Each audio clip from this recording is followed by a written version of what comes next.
तो दोस्तों big boss 18 की तैयारियां जोरों पर हैं और कंटेस्टेंट्स की लंबी लिस्ट में एक नाम ऐसा आया है जिसे सुनकर आपके रोंगटे खड़े हो जाएंगे। जी हाँ, ये नाम है हमारे चहीते गोविंदा जी की बेगम सुनीता आहूजा का। अब सुनीता जी के नाम से ही अगर आपको शो में मसालेदार लड़ाइयों की महक आ रही है तो भाई बिल्कुल सही सोच रहे हैं। बिग बॉस के मेकर्स को लगता है कि अगर सुनीता जी शो में आ जाएं तो टीआरपी आसमान छूने वाली है। अब सोचिए, जो महिला अपने घर में गोविंदा जैसे सुपरस्टार की भी खिंचाई करने से नहीं कतराती, वो बिग बॉस के कंटेस्टेंट्स की कैसी बैंड बजा देगी। मतलब अगर सुनीता आहूजा बिग बॉस के घर में कदम रखेंगी तो शो का नाम बदलकर बिग बॉस नहीं, बिग बॉसिनी रखना पड़ेगा। लेकिन भाई सुनीता जी का कहना है कि उन्हें इस शो में कोई दिलचस्पी नहीं है।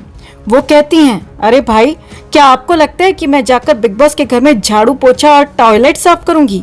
मेरा काम है बहस करना, घर के काम नहीं। भाई सुनीता जी ने साफ कर दिया कि वो तो सिर्फ लड़ाई के लिए बनी है, काम वाम उनके बस की बात नहीं। अब जरा सोचिए, सुनीता जी अगर घर में होती तो क्या धमाल मचता। सुबह सुबह उठते ही किचन में हंगामा, अरे ये दाल कौन बना रहा है, मेरे तरीके से क्यों नहीं बना रहे। दोपहर में किसी बेचारी कंटेस्टेंट की इतनी खिंचाई हो जाती कि वो खुद कह दे, बिग बॉस मुझे बाहर निकालो। और रात में तो पूरा घर सुनीता जी के हाई वॉल्यूम डायलॉग से गूंज उठता, तुम्हारी औकात क्या है मुझसे बहस करने की।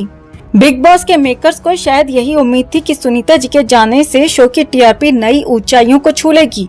और क्यों नहीं, सुनीता जी की जो बहस करने की कला है वो तो किसी प्रोफेशनल डिबेटर से भी बेहतर है। लेकिन सुनीता जी ने उन्हें ऐसा जवाब दिया जैसे कोई एग्जाम में पढ़ाई ना करके भी फुल मार्क्स की उम्मीद लगाए बैठा हो। आपको क्या लगता है कि मैं जाऊंगी और यहाँ काम करूंगी? पागल हो गए हो क्या?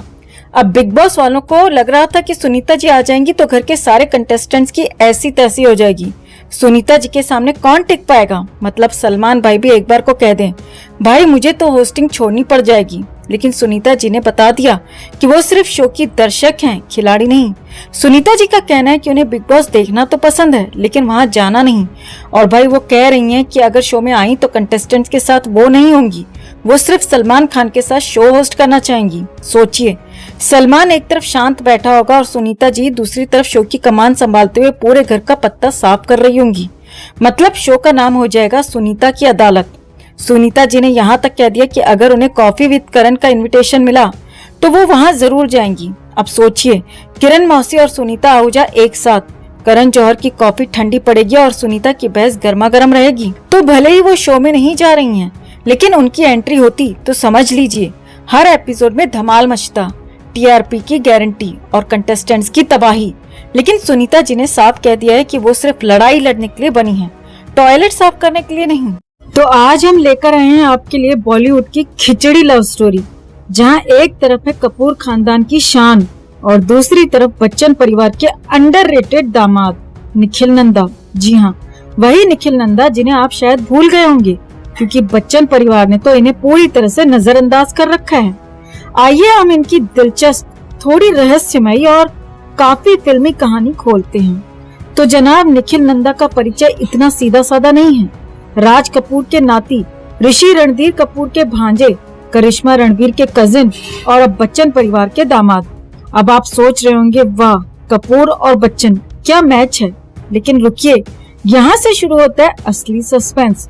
कपूर खानदान के ये चिराग जिन्हें आप शायद फिल्मी पार्टियों में मिस कर जाते होंगे क्योंकि ये खुद को बॉलीवुड से ऐसे दूर रखते हैं जैसे बच्चन परिवार ऐश्वर्या राय को। अब ये दूरी क्या है, इस पर हम आगे बात करेंगे। अब आते हैं इनकी मोहब्बत की कहानी पर। एक शादी में निखिल साहब की नजरें श्वेता बच्चन से टकराईं और बस तीरे इश्क सीधा दिल के पार। एक नजर में तय कर लिया, श्वेता ही बनने वाली हैं इनकी बेगम, और फटाफट 1997 में शादी भी कर ली। बच्चन परिवार में तो जैसे शादी और संपत्ति के मामले बिजली की तेजी से होते हैं, लेकिन ये क्या, शादी के कुछ साल बाद श्वेता जी दिल्ली छोड़कर मुंबई आ धमकी। अब ये रहस्य तो आज तक कोई नहीं सुलझा पाया कि भाई साहब ने ऐसा क्या कर दिया कि श्वेता को दिल्ली रास नहीं आई। अब मजेदार बात यह है कि बच्चन परिवार, जिन्हें ऐश्वर्या के लिए टाइम नहीं मिलता, उन्होंने निखिल नंदा को तो पूरी तरह से इग्नोर करने का ठेका ले लिया।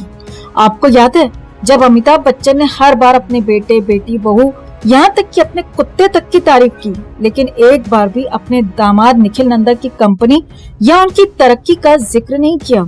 अरे भाई, सोशल मीडिया पर दिन रात एक्टिव रहने वाले बच्चन साहब को क्या हुआ?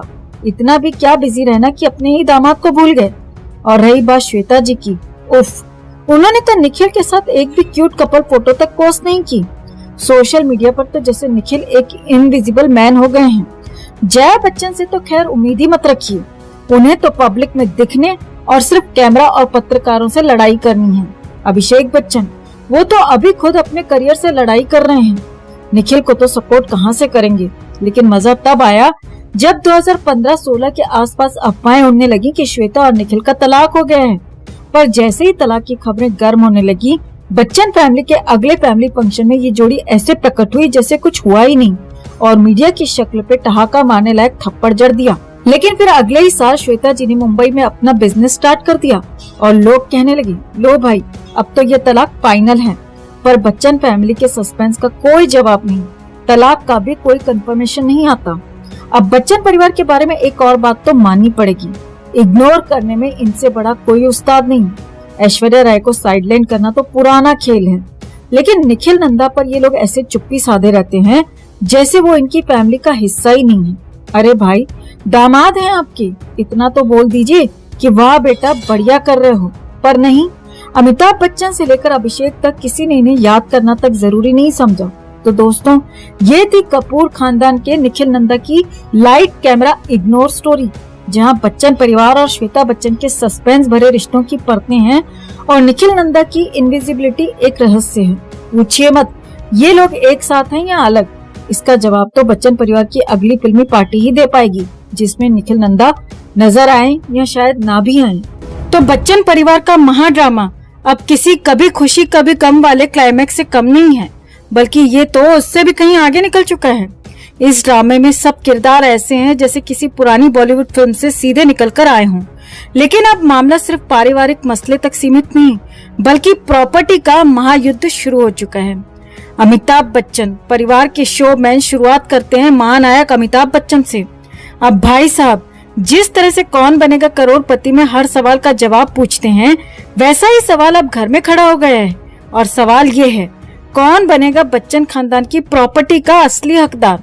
बेचारे अमिताभ जी का हाल ऐसा है जैसे शो के सेट से निकलकर सीधा घर पर उसी ड्रामे में फंस गए हों। एक तरफ उनका बेटा अभिषेक है जो फिल्मों में फ्लॉप हो, लेकिन घर में प्रॉपर्टी को लेकर खामोशी से फाइनल डील चाहता है। दूसरी तरफ बेटी श्वेता है जो शादी के बावजूद ससुराल छोड़कर मायके में आकर बैठ गई है और इस प्रॉपर्टी टक्कर में सबसे आगे है।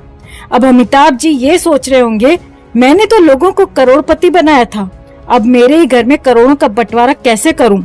जया बच्चन, सास भी कभी बेटी थी कि असली मास्टरमाइंड।